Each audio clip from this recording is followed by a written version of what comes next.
Hello friends, daily dictation के लिए channel को सब्सक्राइब कर लें। यह डिक्टेशन 5 सेकंड बाद शुरू होगी।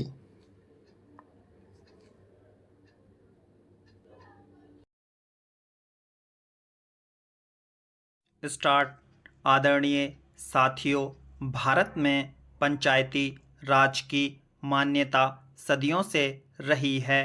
पंचों में परमेश्वर वास करता है, ऐसी हमारी मान्यता रही है।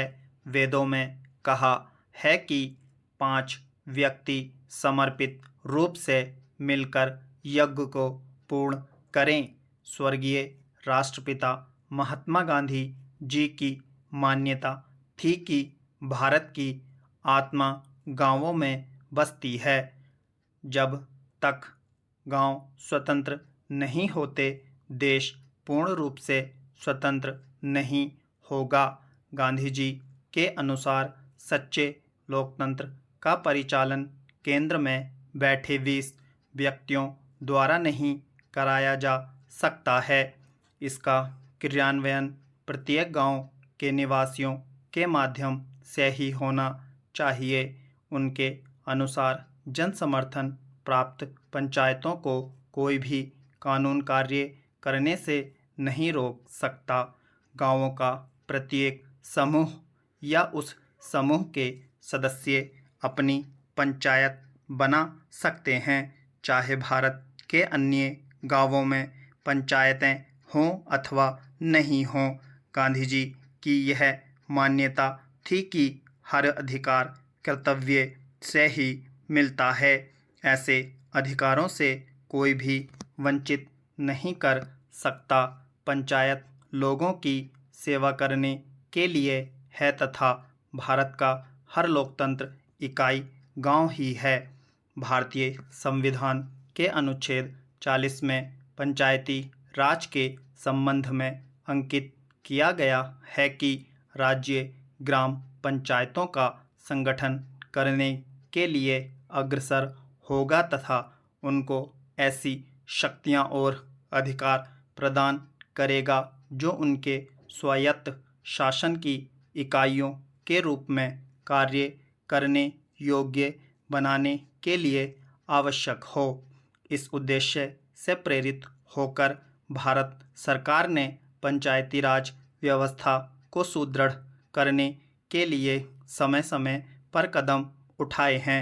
2 अक्टूबर 1952 को भारत सरकार द्वारा ग्रामीण विकास हेतु सामुदायिक विकास कार्यक्रम प्रारंभ किए गए।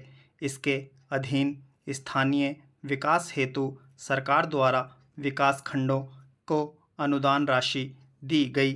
भारत सरकार ने देश के ग्रामीणों का सर्वांगीण विकास करने हेतु पंचायत राज संस्थाओं के संबंध में 1957 में बलवंत राय मेहता समिति का गठन किया। इस समिति ने सिफारिश की कि विकास से संबंधित समस्त कार्यों को पंचायती राज संस्थाओं को सुपुर्द कर दिया जाना चाहिए। समिति की सिफारिश के अनुसार ग्राम स्तर पर ग्राम पंचायतें पूर्णतः निर्वाचित हों। इनमें 2 महिला, अनुसूचित जाति व अनुसूचित जनजाति का प्रतिनिधि मनोनीत हो। ब्लॉक स्तर पर पंचायत समिति विकास के समस्त कार्य हाथ में ले। ऐसी व्यवस्था है कि पंचायत समिति धीरे धीरे एक सक्षम प्रजातांत्रिक संस्था के रूप में कार्य करे। जिला स्तर पर पंचायत समिति में समन्वय रखने हेतु प्रत्येक जिले में जिला परिषद का गठन हो तथा उसमें सांसद, विधानसभा सदस्य भी सदस्य रहें। भारत सरकार द्वारा बलवंत राय मेहता समिति की सिफारिशों को स्वीकार करते हुए राज्य सरकारों को निर्देश दिया कि ग्रामीण क्षेत्रों का विकास करने हेतु पंचायती राज व्यवस्था शुरू की जाए। राजस्थान सरकार ने इस देश में सबसे पहले 2 अक्टूबर 1959 को नागौर में दीप प्रज्वलित कर त्रिस्तरीय पंचायती राज व्यवस्था आरंभ की। यद्यपि राज्य में ग्राम पंचायतें पहले से थीं, ब्लॉक स्तर पर पंचायत समिति व जिला स्तर पर जिला परिषदों का गठन किया गया। वर्ष 1960 में प्रथम चुनाव हुए। महोदय, भारत जैसे बहुभाषाभाषी देश में जहाँ विभिन्न भाषा परिवारों की 1652 भाषाएं बोली जाती हों, अष्टम सूची के अनुसार भी देश की 18 प्रधान भाषाएं हों, खान पान, वेशभूषा, रीति रिवाज आदि की दृष्टि से भी एक प्रांत दूसरे प्रांत से बहुत भिन्न हो, वहाँ देश की अखंडता को बनाए रखने के लिए सबसे अधिक आवश्यक यह है कि संपूर्ण देश के नागरिकों का वैचारिक स्तर पर आदान प्रदान हो, सांस्कृतिक विनिमय हो, एक दूसरे को समझने सराहने की चेष्टा हो। जहाँ संपूर्ण देश की भाषा एक हो, वहाँ तो शायद उस एक राष्ट्रभाषा से यह संभव भी हो सके, किंतु भारत जैसे विशाल तथा विभिन्न संस्कृतियों और विविध भाषाओं वाले देश में अनुवाद ही सबसे सशक्त माध्यम है, जो संपूर्ण देश को एक सूत्र में बांधे रखने में सहायक हो सकता है। द्विभाषिकता का महत्व भारत में प्राचीन काल से रहा है। आज भी भारतीय जनसंख्या के सांख्यिकीय आंकड़े यह बताते हैं कि भारत में द्विभाषियों का प्रतिशत काफ़ी ऊंचा है। कहने की आवश्यकता नहीं है कि सभी भारतवासी सामान्यतः हिंदी या निकटवर्ती प्रांत की भाषा को दूसरी भाषा के रूप में प्रयोग करते हैं।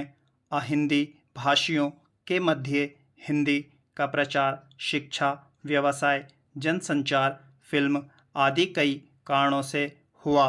द्विभाषिकता का महत्व रोजी रोटी तथा आत्मविकास या आत्मप्रचार से बढ़ता है। यह द्विभाषिकता अनुवाद की मूल भित्ति है।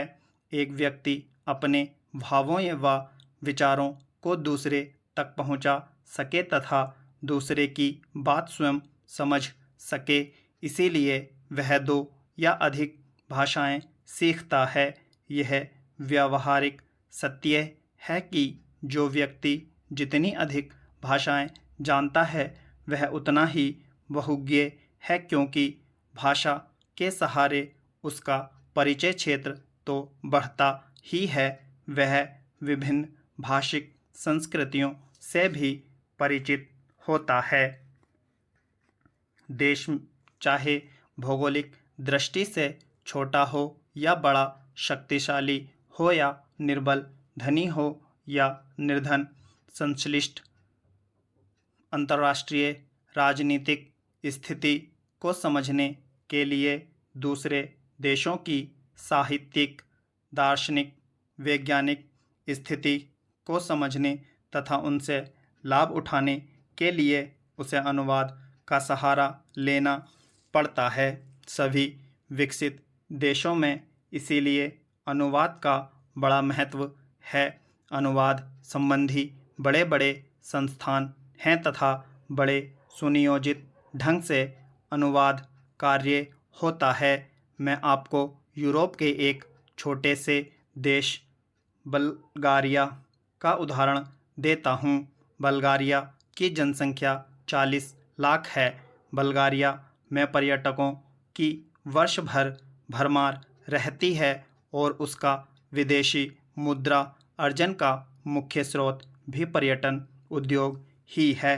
विश्व के अनेक देशों के पर्यटक वहाँ आते हैं, जिनमें बल्गारियन भाषा जानने वालों की संख्या नहीं के बराबर ही होती है। इन पर्यटकों की सुख सुविधा के लिए तथा उन्हें भाषा की कठिनाई न हो, इसलिए दुभाषियों की जो यूरोप की विभिन्न भाषाएं जानते हों आवश्यकता होती है। इसके लिए विश्वविद्यालयों में नियमित रूप से युवक युवतियों विदेशी भाषाएं सीखते हैं और दुभाषीय का काम करते हैं। स्टॉप।